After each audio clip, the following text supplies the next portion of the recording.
Boa tarde a todos, muito obrigado por virem. Em primeiro lugar, gostaria de agradecer à professora Maria João, também à doutora Paula Almeida por terem sido as proponentes desta sessão, e agradecer de novo à professora Paula Almeida por me ajudar também a mim a preparar esta apresentação. Ao contrário da minha colega, eu não vou focar tanto em aspectos técnicos, dizendo tem a ver com a inventariação da Avenida Refógios de Basto, que ele tratou isso muito bem, devo de acrescentar. O meu trabalho vai se focar sobretudo no conteúdo do que estaria lá dentro, aquilo que eles leriam dentro de refógios e possivelmente traçar algumas ideias para um tal de currículo para os prelados que aqui ingressavam. Espero que não se importem que eu leia aqui do texto que eu preparei. Vou tentar ao máximo introduzir algumas notas à medida que o tempo for passando. Portanto, sem mais demoras, vou começar. O projeto Letras no Claustro, Bibliotecas Monásticas a Norte de Portugal, da Idade Média ao século XIX, surgiu do contexto atual de urgência no resgate e preservação do património cultural e religioso português, propondo-se, através da reconstituição da vida intelectual entre duas instituições monásticas muito diferentes. Esta comunicação, em particular, focar-se-á em aspectos relativos à livraria do Mosteiro de São Miguel de Refógios de Basto, proporcionando uma vista resumida aos desafios encontrados ao longo destes meses de trabalho. O primeiro aspecto que nos salta à vista quando revendo o inventário da livraria do Mosteiro de Refógios de Basto, a quando da sua extinção, é o completo descuido da maneira que foi realizado. O documento que nos chegou é marcado por imensas gralhas na fixação dos títulos, recorrentes falhas de menção dos autores e até dos próprios títulos, e a total falta de datas e locais de edição. De facto, a inventariação geral tinha somente como objetivo dar conta do recheio do lugar, de modo a facilitar a seleção e consideração sobre os objetos de maior valor, para revenda ou transladação para outros lugares ou instituições. A livraria dificilmente receberia tratamento especial. Aqui só um exemplozinho de um fólio, onde vocês viram como o fólio que a minha colega apresentou estava tudo muito bem detalhado. Isto é o nível de detalhe que nós temos de trabalhar, ou seja, quase nenhum. Às vezes pareciam só aqui os apoios dos autores, como podem ver, não tem nenhum tipo de data de edição, nem cidade, nem nada disso. Às vezes, se tivéssemos sorte, como podem ver, aparecia o apelido do editor, do autor, desculpem, e às vezes o título, mas muitas vezes com muitas gralhas, sobretudo se fosse noutra língua que não o francês, desculpem, que não o português. Então, outras línguas que fossem o francês ou o latim, eles tinham muitos erros de fixação. E a maior parte dos títulos aqui estão abreviados. Portanto, temos alguma dificuldade nesse ponto. Só para fazer aqui um ciclo pequeno, como podem ver, muito diferente daquilo que a minha colega vos mostrou. Aliás, eu e ela até tínhamos colocado uma questão, que é, será que este documento teve duas pessoas a redigi-lo em duas maneiras diferentes? Porque reparem na diferença da caligrafia, até na maneira que a informação está disposta. Neste caso é só mesmo o número de tomos. Mas talvez tenhamos tido aqui duas pessoas a escrever este inventário em pontos diferentes. Mais um mistério que este inventário nos dá. Que é só um pequeno à parte, como podem ver aqui, enciclopédia. É só isto que tínhamos para trabalhar. 240 tomos. Curioso. Um dos muitos problemas que este inventário tinha. No estudo da memória dos livros às bibliotecas da memória, José Adriano Freitas Carvalho considera que o processo seguido à ordem de extinção, inventariação e despacho do receio dos edifícios, como um todo, foi desajeitado e mal organizado, destacando a incapacidade das funções públicas encarregadas do trabalho de prevenir que muito do material desaparecesse, não importa de que maneira, referindo também o desleixo no rumo de tanto património arquitetónico, que durante séculos pontilhara a paisagem, de repente deixado ao abandono. Da parte de São Miguel de Refógios, pensa-se que o trabalho propriamente dito de recolha dos bens se iniciou concretamente em 1939, anos depois das primeiras ordens de vacação do espaço. Falando em específico da livraria, não se conhece o rumo que tiveram os tomos que lhe pertenciam. Porventura, grande parte terá sido levada pelos próprios religiosos, que de súbito se viram desalojados e desprovidos de qualquer fonte de rendimento, para se manterem. Séculos de tradição monástica arrancada pela raiz. Mas tendo São Miguel de Refojos, no decorrer da sua longa história, passado por várias reformas, dois desastrosos incêndios e grandes obras nos séculos XVII e XVIII, sobraria sequer algum de material mais antigo? A partir do inventário que dispomos hoje, não há qualquer maneira de discernir se entre os livros haveria manuscritos por instância. Mas é curioso, ou será antes preocupante, que apenas dispunham de uma vida de São Frutuoso e absolutamente nenhum tomo referente aos padres do deserto, a base de qualquer doutrina monástica. Aliás, a doutrina de São Frutuoso havia regrado durante os primórdios da história do mosteiro.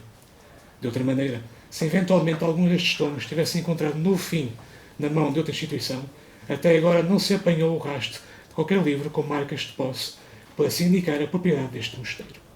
Tendo em vista o conteúdo que se sabe que estaria na livraria em 1834, entende-se que tinham as leituras em dia no que diz respeito ao estudo da Sagrada Escritura, com várias bíblias em diversas línguas, dicionários e prontuários, que ajudariam à compreensão e estudo destas línguas, vários comentários, e entre isto os escritos dos grandes padres da Igreja, como São Gregório, Santo Anselmo e Santos Beneditinos, acompanhados por muitos outros autores da Ordem, como Bento Feijó, autor do Teatro Crítico Universal, e Frei João dos Prazeres, autor do Obsetário Político, obra que não se encontra aqui. Contudo, encontramos os dois tomos no seu Príncipe dos Patriarcas, São Bento.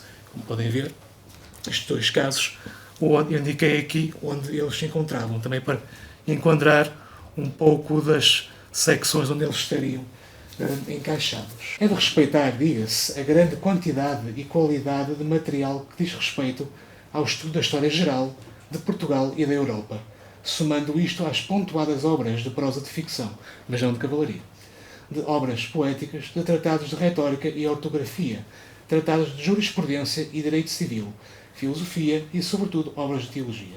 Deste ponto, podemos apontar uma progressiva constituição de um repertório variado, com o intuito da formação de um saber completo, com fundamento à compreensão e à ação no mundo exterior. José Meirinhos, em Editores, Livros e Leitores em Portugal, comenta que a distinção entre livro profano e livro religioso reflete, em primeiro lugar, o estatuto social dos seus autores ou leitores. E lembremo-nos que o laicus, no latim do século XII, era o não letrado, o não clérigo. Durante grande parte da época medieval, o livro tinha um fim instrutivo, para o uso de uma parcela da sociedade com grande poder. Mas, partindo do século XV, começam a aparecer escritos como as geografias, as biografias devotas e a prosa de ficção exemplar e cavalheiresca. Desculpa. Entre o público destas obras encontravam-se tantos eruditos como leigos, e o século XVI é um onde livros impressos e manuscritos circulam em simultâneo, mas o formato impresso circula com maior ligeireza e adquire rapidamente popularidade. Esta evolução não se sente de imediato com o modelo medieval do comentário, porte preferido para as obras de uso universitário, no que diz respeito à teologia, filosofia e direito. Já os livros de história transmitem-se através das crónicas, das cronologias e dos exemplos e relatos. Aqui vemos o interesse pela literatura de viagem e coreográfica, bem latente no século XVI. Encontra-se no inventário, aliás, o relato de peregrinação à Terra Santa, composto por Frei António de Castilho. Ele levou o peregrino e viaje à Terra Santa. Façamos um pequeno à parte para explicar que havia nestes tempos uma noção das ditas obras de história fingida, isto é, relatos ou histórias fictícias, que eram mal vistas aos olhos de eclesiásticos e também como de humanistas. Sobretudo se continham elementos hiperbolizados a romper as fronteiras do verosímil, por oposição a obras ditas de história verdadeira. Neste inventário encontramos vários exemplos de história verdadeira, na forma dos livros de genealogia de casas reais europeias. A verosimilhança é uma noção central neste aspecto. Obras de ficção que estão presentes neste inventário, como uma referência ao que julgamos ser as novelas exemplares de Cervantes e as canções amorosas, talvez do Luís de Góngora. Desta categoria de obras mantém uma noção de verosímil na prosa que escreve, além de serem redigidas com um objetivo plenamente edificante. Ora está. E, aliás, a parte do acervo de ficção inclui um bom número de obras épicas e laudativas. O verso e a produção poética eram tidos como uma expressão superior da língua, em que eram tratadas. As prosas de ficção cavalheiresca e pastoril eram preferidas dentro dos círculos da fidalguia, em princípio gente que seria dada ao ócio. Outras categorias, como manuais de confessores, tratados de espiritualidade e outros escritos de mística ou de devoção, alargam o alcance do fervor religioso. Ainda, a elevada produção de sermonária e novos comentários à Bíblia são produto das reformas eclesiásticas colocadas em marcha após o Concílio de Trento. Durante a maior parte da sua história, São Miguel de Refós assumiu um lugar de grande destaque, tendo sido muito abastado e com controle sobre muitas terras e influência sobre o padroado de várias igrejas das terras de Basto. Neste ponto, será relevante destacar o estudo de Pedro Clementino Vilas Boas Tavares, Frei Diogo de Mursa e a relação do Mosteiro de São Miguel de Refós com a Universidade de Coimbra. A decadência dos costumes monásticos ao longo dos séculos XIII e XIV, culminando com a transferência da autoridade sobre os mosteiros dos padroeiros para os abates comendatários, o que em muitos casos deu aso a abusos adicionais dos recursos de que o espaço se expunha e um descurar das tradições, uma realidade que se manteve corrente até meados do século XVI, com a entrega da direção do mosteiro a Frei Diogo de Mursa, ilustre mestrado e humanista, que havia sido preceptor do Infantão Duarte, filho ilegítimo de Dom João III, e que chegou a arcebispo de Braga. Frei Diogo viria a desempenhar, ao mesmo tempo, a posição de reitor da Universidade de Coimbra entre 1543 e 1555. A vinda de Diogo de Mursa alavancou um período de grandes transformações e reforços. Gerou o abade polémica pela maneira que administrava os fundos e propriedades do mosteiro, chegando a conseguir autorização papal, em 1549, para a sua extinção, dedicando as receitas à construção de 2 colégios em Coimbra. Os seus planos não seriam totalmente concretizados, contudo, devido a um apelo da parte dos monges. Por esta altura, ver-se-iam reformas, sendo a sua ocupação reduzida a 12 monges, mais o prior. As rendas seriam, no entanto, aplicadas mesmo assim à construção dos 2 colégios, reservados à formação dos seus religiosos. Terminado o seu reitorado em Coimbra, Frei Diogo instalar-se-ia cerimoniosamente em Refós, trazendo consigo alguns beneditos de Coimbra, instruídos sobre a sua orientação. A intenção de reformar mais aprofundadamente Refojos era uma ideia convicta do abade, importada das confrarias de Valladolid, mandando lá gente para que trouxessem uma cópia das constituições e cerimónias da Congregação de Castelo. Aliás, o inventário indica que os religiosos de Refojos tinham em sua posse um tomo da Constituição da Ordem de São Bento de Valladolid, um escrito que, mais tarde, estaria na base da retificação das constituições daquela que viria a ser a Ordem de São Bento em Portugal. Sendo Diogo de Mursa um ávido leitor erudito, estabeleceu uma pequena livraria, que logo se tornou parte integral do mosteiro. O vasto e variado acervo demonstra uma grande desenvoltura para o humanismo, mas também adequado a cumprir com as funções do mosteiro.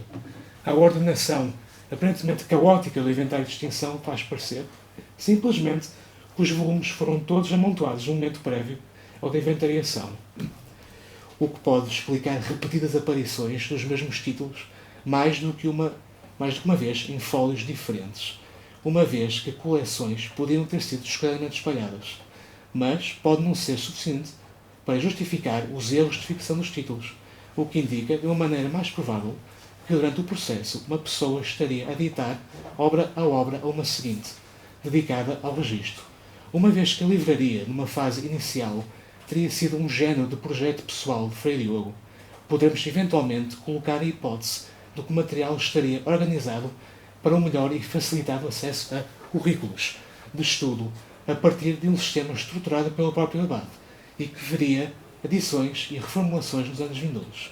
Isto poderá proporcionar uma explicação para o grande número de obras de sermonária inseridas entre outras tipologias de obra e, porventura, uma razão para o facto de volumes diferentes de coleções surgirem em pontos diferentes do inventário.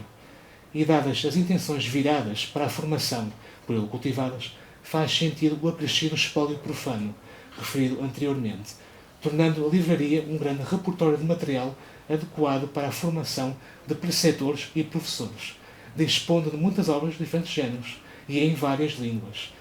Talvez algum volume que venha marcado com o ex-libris de Frei Diogo de Mursa possa ter passado por esta livraria.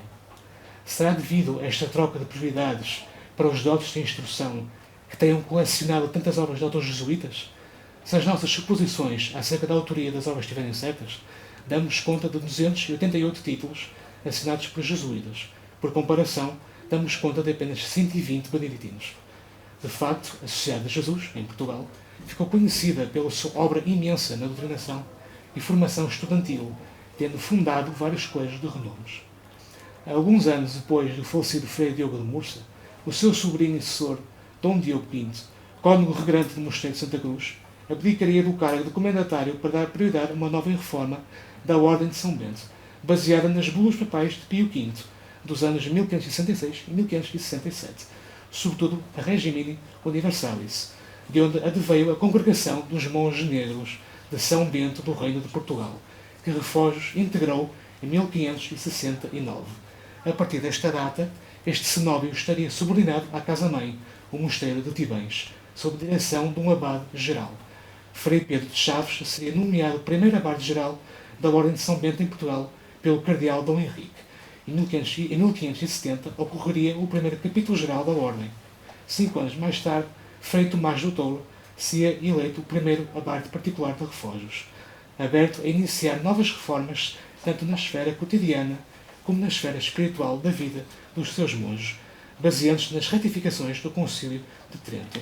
Nesse mesmo ano, por 80 de outro concílio, instalou-se em Refojos de Basto um colégio de latinidade para ensinamento dos monges estudantes. Entender a composição das bibliotecas monásticas não é exato, mas existem catálogos devidamente compilados e por entendidos.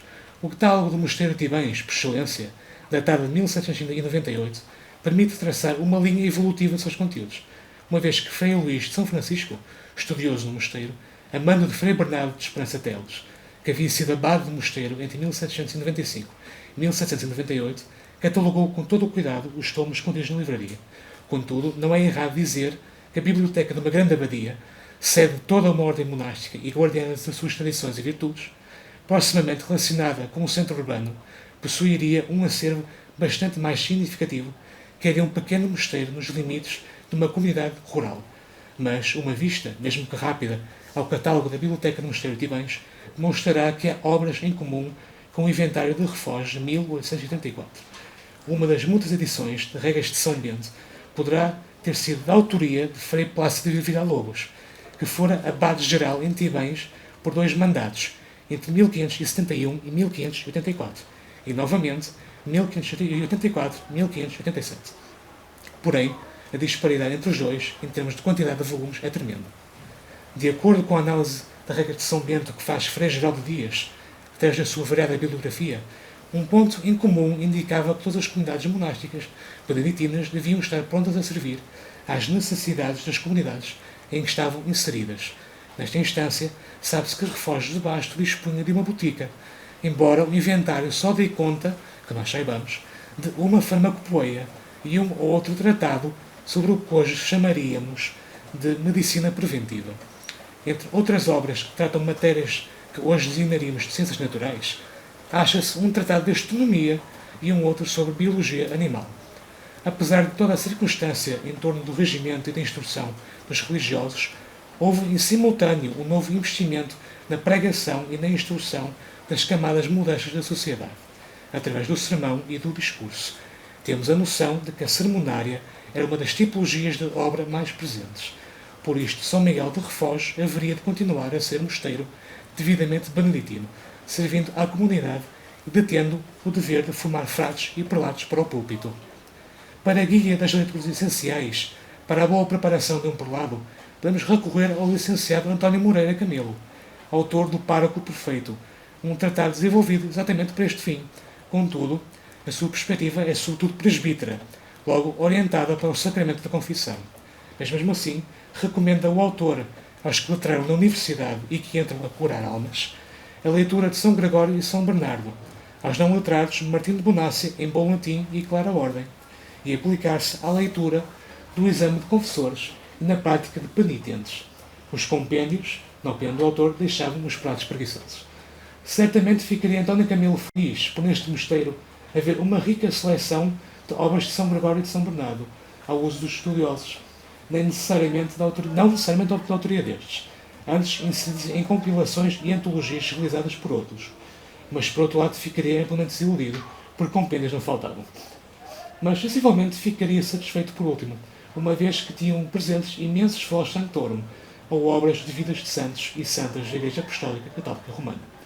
Entre eles, o composto por Frei Pedro de Rabaneira, jesuíta, e até o Contemptus Mundi, composto por Tomás de Kempis. A saber, não há provas que tinham em sua posse o pároco perfeito, um antigo já do século XVII, que afinal não é de raiz beneditina. Destaquemos, porém, a especial presença do espírito de religiosos de Frei Afonso da Cruz, cisterciense. Neste tomo, o autor discorre primariamente sobre as virtudes, ofícios e deveres do monge no decorrer da sua vida monástica. Entre tudo isto, encontramos o persistente apelo à leitura da Sagrada Escritura, ela que é a fonte de toda a verdade. E um algo vago recomendação à aprendizagem de Deus através do estudo.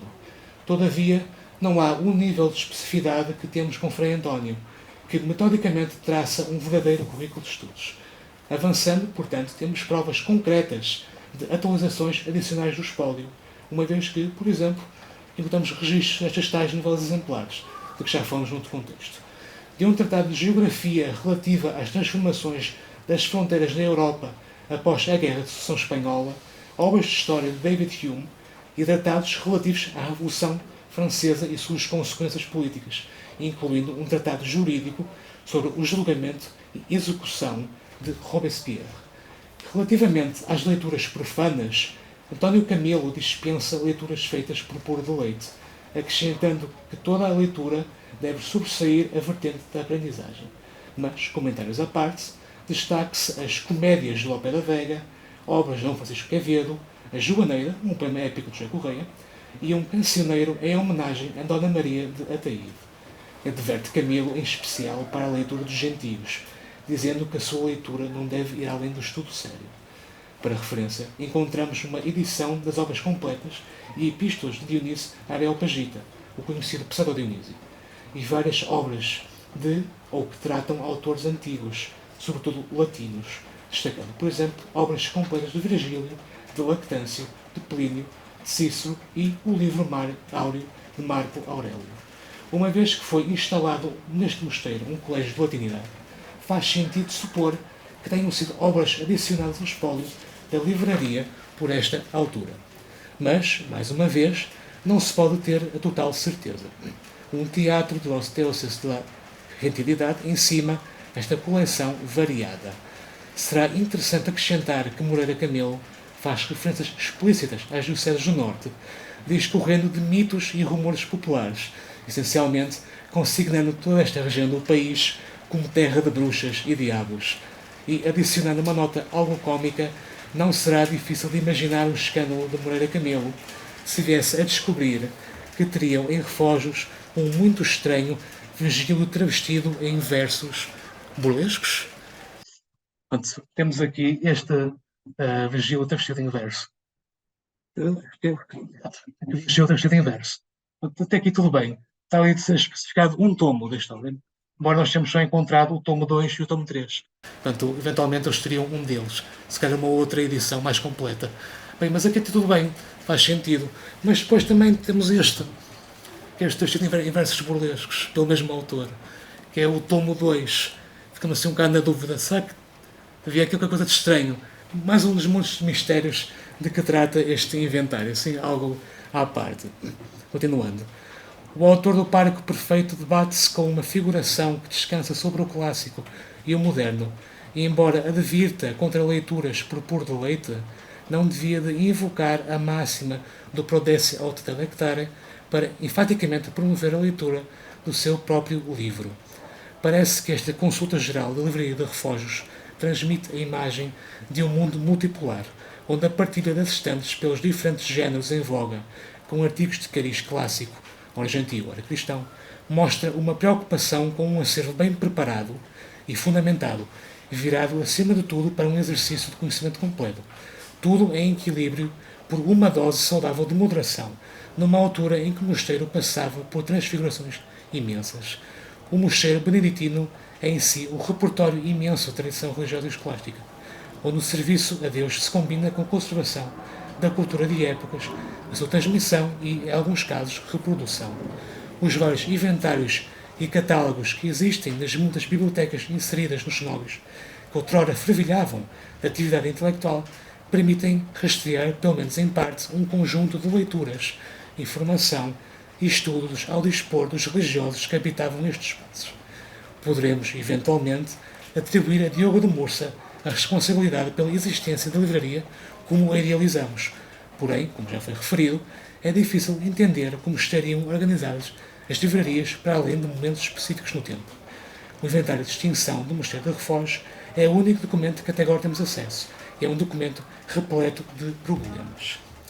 Desde o início deste projeto, houveram dificuldades no identificar em grande parte das entradas e sem a informação correspondente a locais de impressão, datas ou impressores.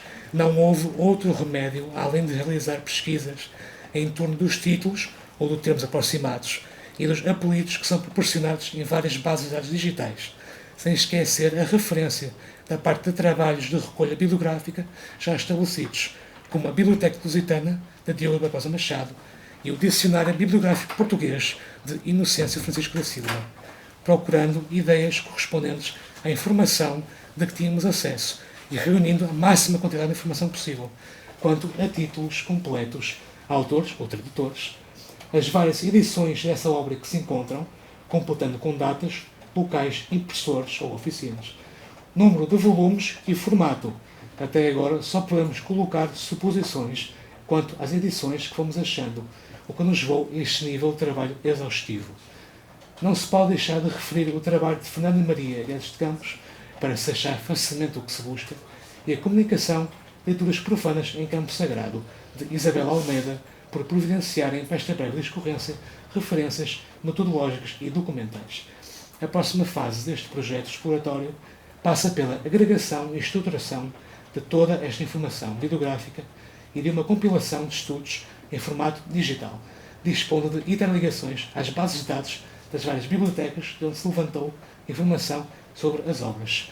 Quanto às entradas, o inventário que não se puderam identificar, que foram imensas, esperamos que outros investigadores e especialistas possam vir a descobrir mais informação, assim como o investimento em estudos mais aprofundados relativos aos vários géneros, obras e autores aqui abordados. Obrigado.